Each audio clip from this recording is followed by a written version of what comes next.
right there. Yeah, so it dropped down to 700. We're at 11% throttle, all on its own. I didn't touch the gas.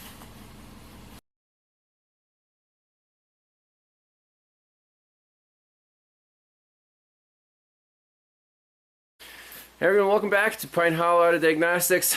We're on a mountain in West Virginia with no cell service, looking at a 2005 Subaru Forester, 2.5 liter stick shift. And the owner, he bought it as a winter beater, right? And they told him the engine was rebuilt. And now he says he's driving along, just coasting, and the engine races up to like 3,000 to 4,000 RPM. When he comes to the stop, the idle comes down to about, what, 12 to 1,300? Something like that. Something like that. It's really annoying to drive, right?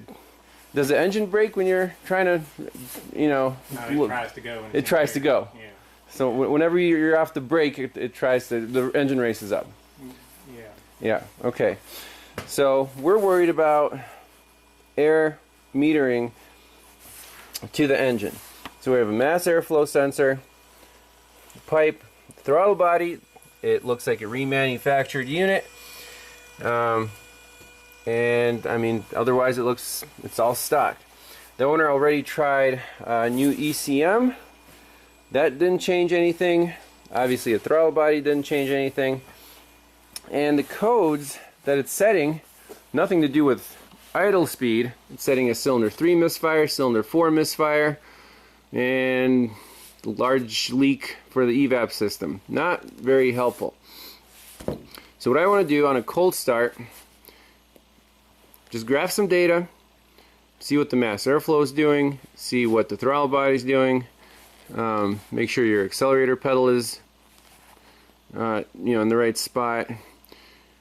So we have airflow from from the sensor, throttle position, RPM, engine coolant temp, that's important, intake air temp, and we can do short and long term trims. Intake manifold absolute pressure. Okay, let's graph those. So right now it's saying that the throttle position is at 18%. Let's start it up, warm it up, and see what happens. Another customer complaint is it burns oil. On a cold start, he said it smokes, and what does it go through? Like a quart every 500-600 miles? 600, something like that. Yeah. Oh, okay. So it doesn't seem like after an engine rebuild that should happen, but it may or may not be connected. Let's fire it up and look at the data. All right, here we go. Let's fire it up. Seems to start up normal. I'm going to back it out a hair. About there. Let's see what's going on with our data. Throttle position, 16%. 10 grams per second.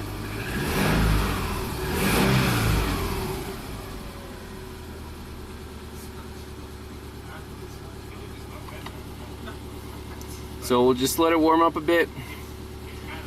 Coolant temp, intake air temp is good. We're at 1100 RPM. I want to see what that throttle drops to when it's hot. So the engine RPM, you can see it was idling down nicely, and then it bumped up to 1200. What changed? The throttle position did not change. See, the intake manifold pressure dropped a little bit. Short-term fuel trim dropped a little bit. So was that like the Purge solenoid kicking on? That's really neat. That's a big clue right there. And so is that what you usually notice on a cold start? It's good for like 5 minutes and then it goes... Yeah, a lot of times if you go there and tap the throttle, it'll go back down and it'll go up again. It'll go up again, okay. After you wait a little bit. Oh, okay, so it just... Yeah, just... There, that's about a normal warm idle right there. Yeah, so it dropped down to 700. We're at 11% throttle. All on its own. I didn't touch the gas. It should pick back up if it does what it was doing. So we'll wait a little bit, See what causes this thing to raise the idle.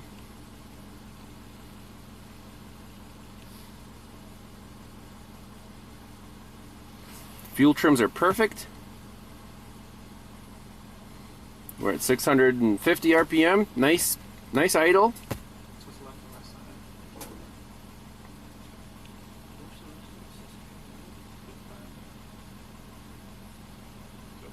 Let's see if it happens again. Well, I'm just gonna tap the gas here. Comes right back down. It's good.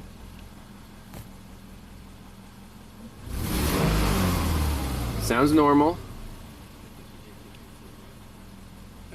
Okay, I have a theory already. 2.6 in the mass airflow, perfect. Throttle position, I guess that's a known good for a hot idle, about around 10%. Our RPMs are good, it's in control. So we'll wait for it to kick the RPMs up again. Alright, so as soon as the Evap purge valve started ticking, this thing, the RPMs went right up, right? And it has that Evap code. So I think it's just sucking in air through the purge valve instead of sucking in fuel vapors. I'm going to try something. I'm just going to unplug this right here.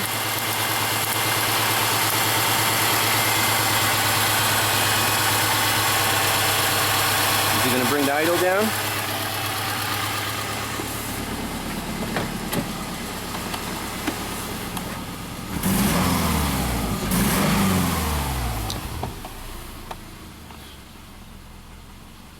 Back down to normal, right?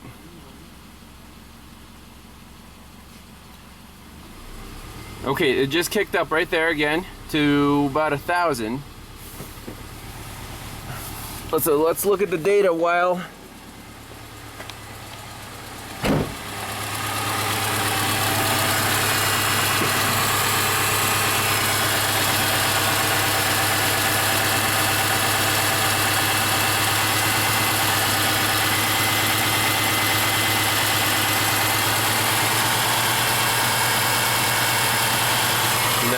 about 1,200.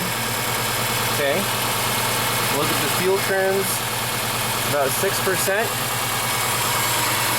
I'm going to unplug it again. Definitely a change. Back down to about 1,000. Notice the throttle position was at 12% now instead of like 11.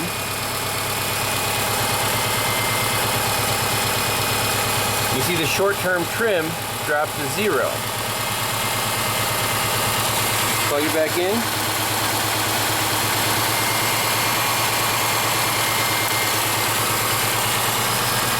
Yep, it definitely speeds up a little bit. Short-term trim goes to like 7 or 8%.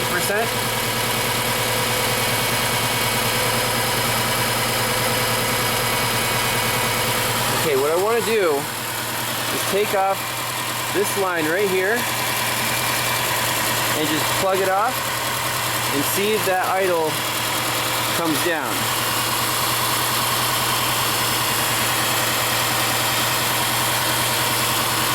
We don't know if this purge valve is, even if it's off, it'll restrict the airflow, but it might be sticking and still letting some through. Let me pop off this hose right here. Alright, so the engine's about 1,200 RPM. The solenoid is unplugged. I got the hose off. And it doesn't seem like it's, there's no vacuum on there. Now if we plug the solenoid back in,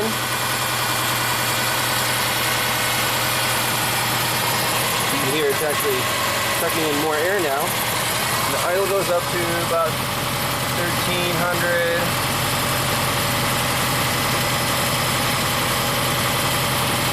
Okay. Plug it with a finger. Should drop to maybe 1,100.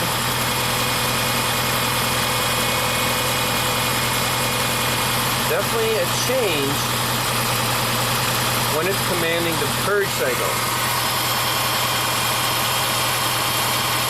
This is very cool. Okay, so what I want to do now is leave that purge solenoid unplugged. Let's get out of here. Clear the codes out. You can see key off. Okay.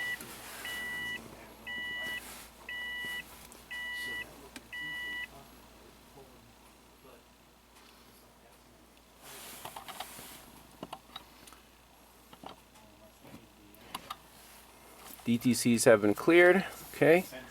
Read fault code. No fault code. Great. So let's do key off. Wait 30 seconds. Turn it on with the purge solenoid unplugged. Alright, here we go. Let's start up. So normal idle. Our throttle position is at about 11.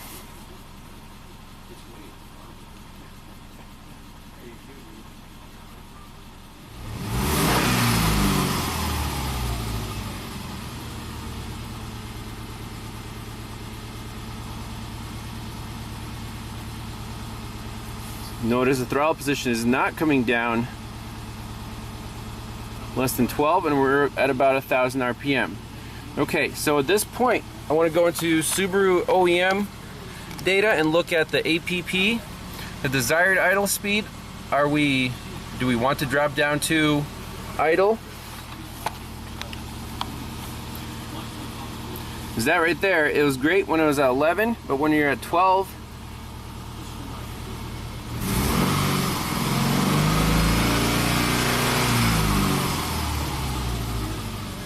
see if it drops down, about 12. Okay, so the purge was kind of adding to the higher idle speed, but that's not the root cause, I don't think. Okay, so the only code stored in the engine computer is a 458. That's because we have the canister purge control valve unplugged. Let's go right into data stream. Accelerator opening angle.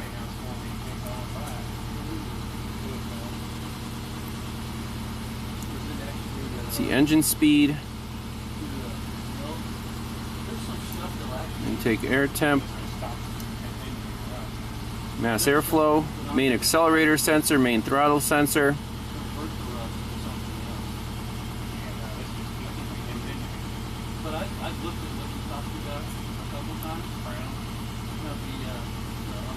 I think that's all that Subaru is going to give us. Let's do coolant temp. Fuel cut signal from AT. Let's do clutch switch and brake switch. Okay.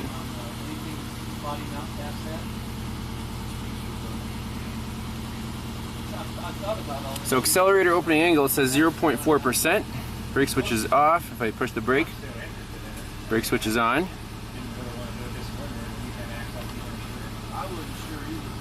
Release the brake.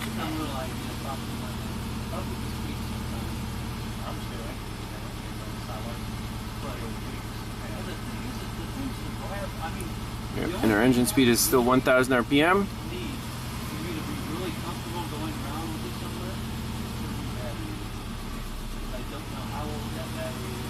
I'm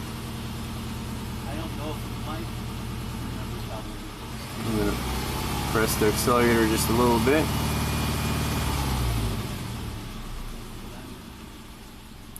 Now it's good.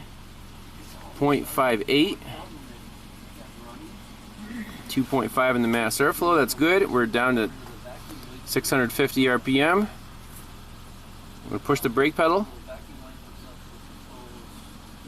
Release the brake pedal.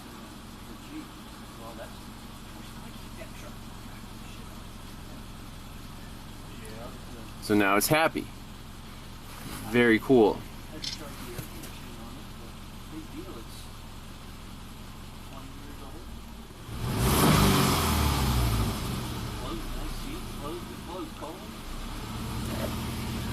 Ooh, they raised it a little bit. We're at 1100.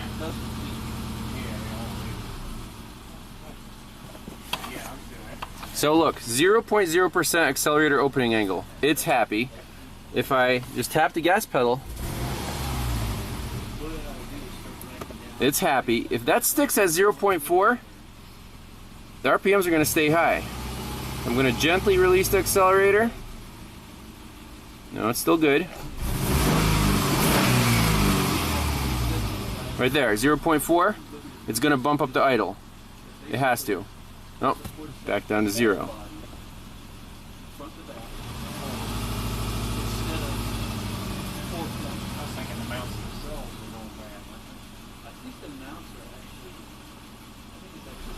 Right there, 0.8. Look at that idle speed, 1200.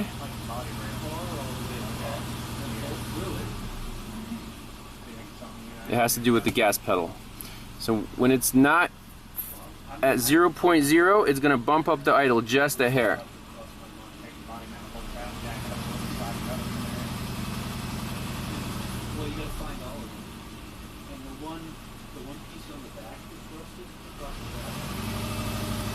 You can see the percent and the voltage.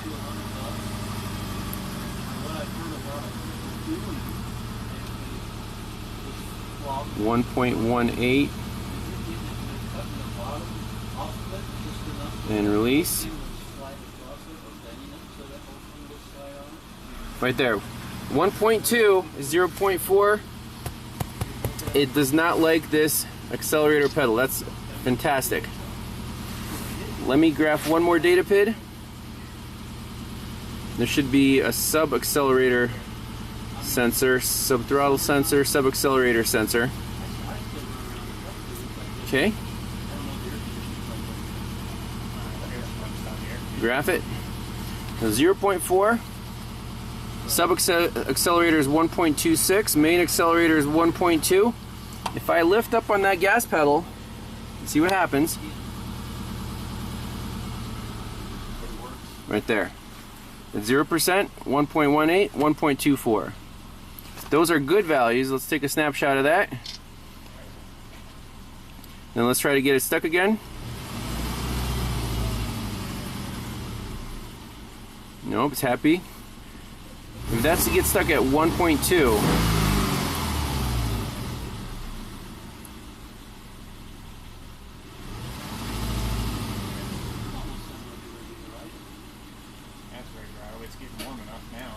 worst case scenario is going to need a gas pedal. I thought we replaced that already. Well, if it's dormant, then it's junk. Okay. I can lift it up with my foot and the idle drops right down. Yeah, but it's not running. It's not running 3,000 RPM though, sticking. But yeah. Yeah, the pedal position sensor. That's right. Yeah. When it gets stuck, anything above 0.0%, it was getting stuck at 0.4. Okay. It actually lifts the idle up because it thinks you're not completely off the gas. And that's what you get. So would that make it go to 3,000 RPM though when you're on the road? Sure, yep. Okay. Because the throttle body is connected to the computer, so it's not a cable, so the computer decides what to do there. Yeah, I understand that. So if it's not 0.0%, the computer thinks you're still on the gas a little bit, and it'll do, you know, yeah. You'll have weird. So I can't get it stuck right now. Let's see. So you put a rubber block underneath the gas pedal. Yeah. Put a spring on the gas pedal. Yeah, retract it all the way. Yeah. Okay, so we know the values that it likes, and we know the values that it can get stuck at.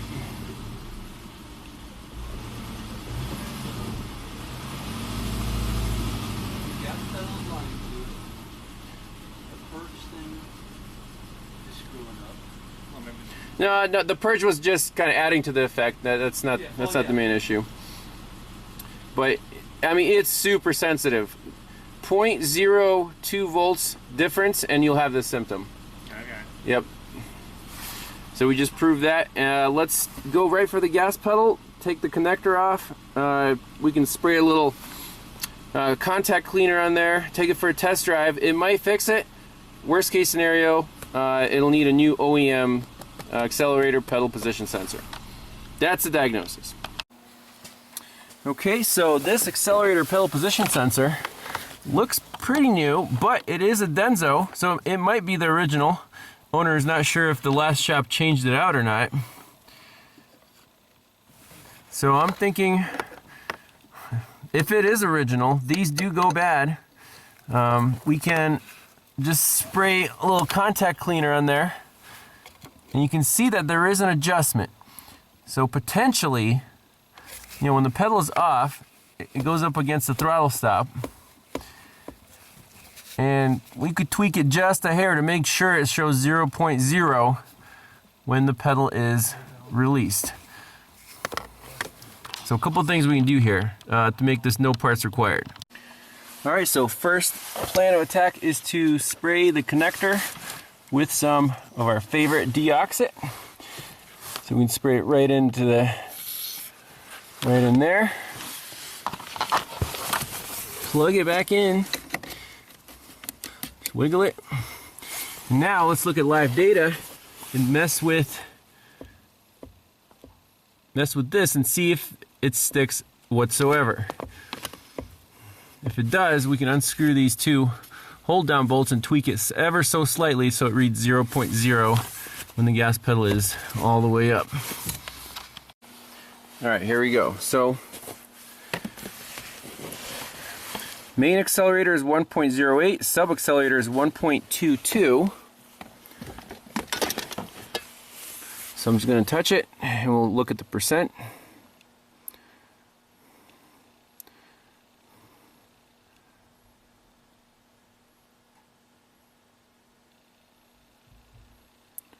One 1.12, 1.26, slightly touching at 1.18, 1.32. So this was reading 1.2 before. Now it's down to 1.1. That's a huge difference. 0.1 volts. So anything that's less than 1.18 is going to read 0.0%. So let's carefully open it until it's 1.1. See, that's still 0. That's still 0. Okay, 1.16 is 0.4. Let's release it a little bit. 1.14 is 0. Release it all the way, 1.10. Alright, this car's fixed. Just a little contact cleaner. So we're going to take it on a good test drive, warm it up.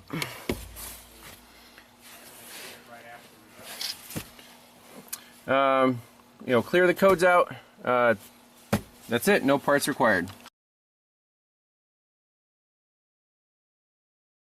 Alrighty, so we're graphing some data. Owner's gonna drive it and see if it got any better. I think it's gonna be a fix, or else I'm not getting out of here anytime soon.